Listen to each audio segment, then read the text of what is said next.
বিসমিল্লাহির রহমানির রহিম।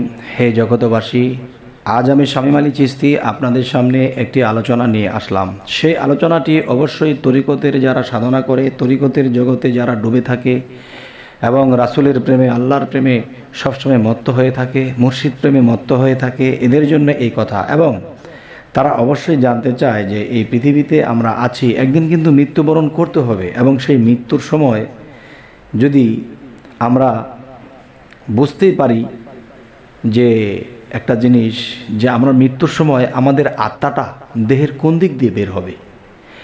এবং এই পৃথিবীতে অনেক অলিয়াউলিয়ারা তারা একটা নিদর্শন দিয়ে গেছে যে কখন মৃত্যুবরণ করবে এবং তার দেহের মধ্যে যে আত্মা রুহ আছে এটা বের হবে কোন দিক দিয়ে। আচ্ছা, এখন পৃথিবীতে সাধারণ মানুষ যারা আছে তারা কামাই রোজগার করে খায়, সংসার চালিয়ে খাচ্ছে, সেরকম আল্লাহর দিকেও নেই, দুনিয়াবি নিয়ে ব্যস্ত। এরা তো সাধারণ মানুষেরা তো বলতেই পারবে না যে তাদের মৃত্যু কখন, কিভাবে, কেমনে কি।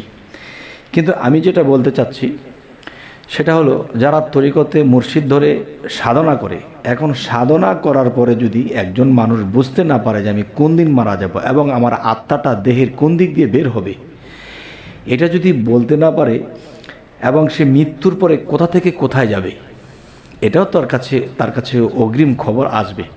যদি নাই আসে তাহলে তরিকতের সাধনা ছেড়ে দিয়ে, সমস্ত কিছু বাদ দিয়ে কি করতে হবে? অজু করো, নামাজ পড়ো, কাজ করো, খাও, আল্লাহকে ডাকো, বাস। সাধনার কোনো প্রয়োজন নেই।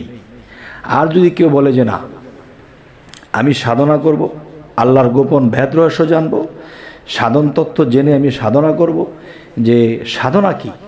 সাধনা যেমন একটা কথা বলা হয় সিয়াম সাধনা, সিয়াম সাধনার মাস বলা হয়, তাহলে বোঝা গেল সাধনা বলতে কিছু একটা আছে। সাধারণ লোকেরা বলে সাধন আবার কি?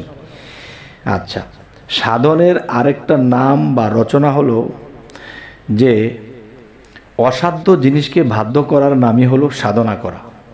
যেমন আমি একটা জিনিস বলি, দুনিয়াবি একটা ছেলে যদি একটা মেয়েকে ভালোবাসে আর সেই মেয়েটি যদি খুব সুন্দরী রূপসী এবং উচ্চমানের এবং ধনীর দুলালি হয়ে থাকে, তাহলে একটা রিক্সাওয়ালার পক্ষে কিন্তু এই মেয়েটি ভালোবেসে তাকে বিবাহ করাটা অনেক কঠিন ব্যাপার। এটা কেউ চাবে না। আর এরকম একটা বিষয় তার প্রেমের শক্তিতে সে জয় করেছে, তাহলে কি এটা প্রেম ও সাধনা। মানে এই মেয়েকে পাইতে যাইয়া তার যা কিছু করা লাগছে, যত দুঃখ কষ্ট যন্ত্রণা, মানুষের লাঠি ছোটা, অপমান লাঞ্ছত সইতে হয়েছে, সমস্ত কিছু শেষ হয়েছে, তারপরেও কিন্তু তাকে পেয়েছে। আর এটা পাইতে যাইয়া তার কি কি সইতে হয়েছে, কি কি সাধনা করতে হয়েছে, এই জিনিসটাকেই বলা হয় অসাধ্য জিনিসকে বাধ্য করার আরেক নাম হলো সাধনা। আল্লাহকে দেখা, আল্লাহকে পাওয়া অসাধ্য ব্যাপার। আর এই অসাধ্যকে যদি সাধ্যে আনতে চায় তাহলে তার সাধনার প্রয়োজন। আচ্ছা, আরেকটা বিষয় হলো যে সাধনার দ্বারা বা অসাধ্য বিষয়কে যদি সাধ্যে আনতে হয়, সাধনা করতে হয়, আল্লাহকে দেখা যায় না, সে আল্লাহকে দেখতে হলে যদি সাধনা করতে হয় এবং একদিন দেখতেও পায়, তাহলে আমি বলবো যে আপনি মৃত্যুর সময় আপনার আত্মাটা আপনার দেহের কোন দিক দিয়ে বের হবে আপনি আগেই জানতে পাবেন। এবং আপনার এই আত্মাটা বের হয়ে কোথা থেকে কোথায় যাবে এবং কোথায় সে স্থান নেবে, এটা আপনি আগেই খবর পাবেন। কারণ আল্লাহ কি বলেছে যে সূরা সাফফাত এবং সূরা ইনসিরার মধ্যে আল্লাহ বলেছে, তোমরা যখনই অবসর পাও সাধনা করো, আমি তোমাদেরকে পরিচালনা করব।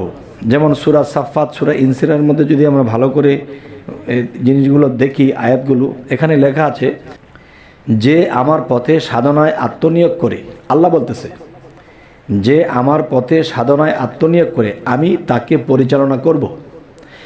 তাহলে একটা কথা বুঝেন, যদি আল্লাহ কাউকে পরিচালনা করে, আল্লাহ যদি কাউকে নিয়ন্ত্রণ করে চালায়, তাহলে তার কাছে আগুম নিগুম খবর আসে, আর সেই খবর শুনে সে ঠিক সেভাবে চলে।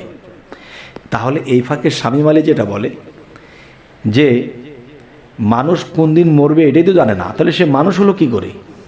আচ্ছা, সে সাধক হলো কি করে? সে জ্ঞানী হলো কি করে? এখন যে নিজের মৃত্যুর খবরটা বলে যায় এবং দেহের কোন দিক দিয়ে বের হবে সেটা আগাম খবর পায়, তবে একটা দেখেন যে আত্মা যদি আমার শরীরের কোমরের নিচের অংশ দিয়ে বের হয় তখন সে হয়তো মানব জন্ম পাবে না।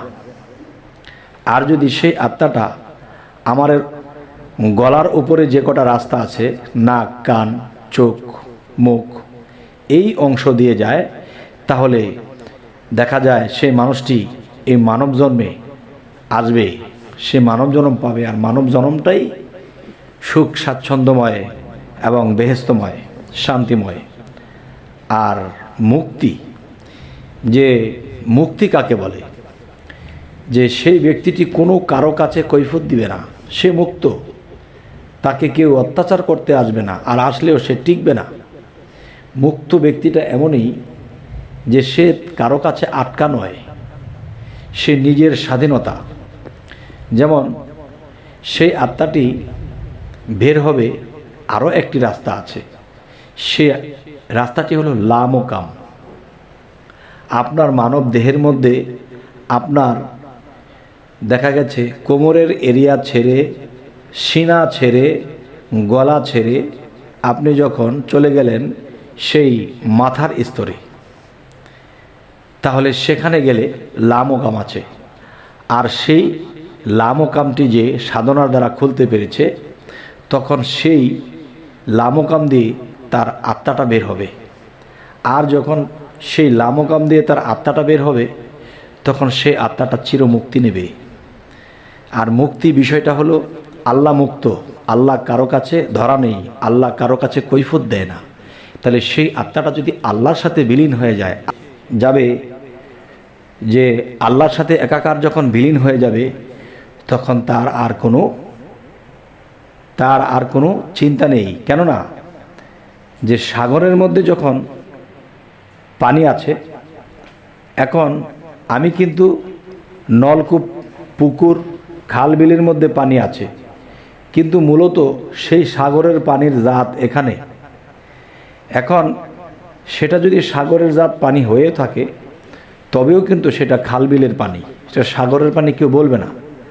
তো এই পানিটা যখন সাগরে মিশে যাবে, তখন কিন্তু আর খাল বিলের পানি বলবে না, তখন সে সাগরের নাম ধারণ করবে। তো এখন আপনারা বলেন, একটা মানুষ যখন মুক্ত হয়ে যায়, তখন সেই মহাত্মার সাথে যখন সেই ক্ষুদ্র আত্মা মিশে যায়, তখন কি সে খাল বিলের নামে আর থাকবে? তখন সে কোন নাম ধরবে? এটা আপনারা বলবেন। তবে হে জগতবাসী, আজকের এই আলোচনাটি কেন করছি, যে আমরা অবশ্যই মুর্শিদ ধরি, মুর্শিদ ধরার পরে কিন্তু আমরা একটা কথা বলে যে মুর্শিদ আমাদেরকে সবক দিয়েছে, সেই সবক নিয়ে আমরা পৃথিবীতে আমরা চলতেছি। কিন্তু সবক না, শুধুই সবক নয়, এখানে সাধনা, কোন সাধনা করলে কি হবে, কোন সাধনাটা আপনি মুক্ত হবেন, কোন সাধনা আপনি পবিত্র হবেন। আল্লাহ কিন্তু কোরআনে বলেছে যে নিজেকে পবিত্র করলো সে সফল কাম। তাহলে সেই সফল কাম যদি আমাকে হতে হয়, তাহলে কোন কোন সাধনা করতে হবে, এটা আমার এবং আপনার মুর্শিদ দেখিয়ে দেখিয়ে দেবে, আর বলবে বাবারে এই সাধনা করতে হয় এভাবে, এবং এই সাধনা করলে তুমি এই স্তরে যাবে, এবং এই সাধনাগুলো করলে তুমি ইমুক রাস্তা দিয়ে তুমি বের হবে। কোন রাস্তা দিয়ে বের হলে পৃথিবীতে এসে সে কী করে, এবং কোন রাস্তা দিয়ে বের হলে মানুষ মুক্ত হয়, এই কথাগুলো আরও ক্লিয়ার করব পরের ভিডিওতে। যদি আমাদের চ্যানেলে আপনারা নতুন হয়ে থাকেন কেউ, অবশ্যই সাবস্ক্রাইব করে রাখুন। পরবর্তীতে আপনাদের সামনে ভালো আলোচনা নিয়ে পৌঁছে যাব ইনশাআল্লাহ। তো সকলেই ভালো থাকবেন। আল্লাহ হাফিজ।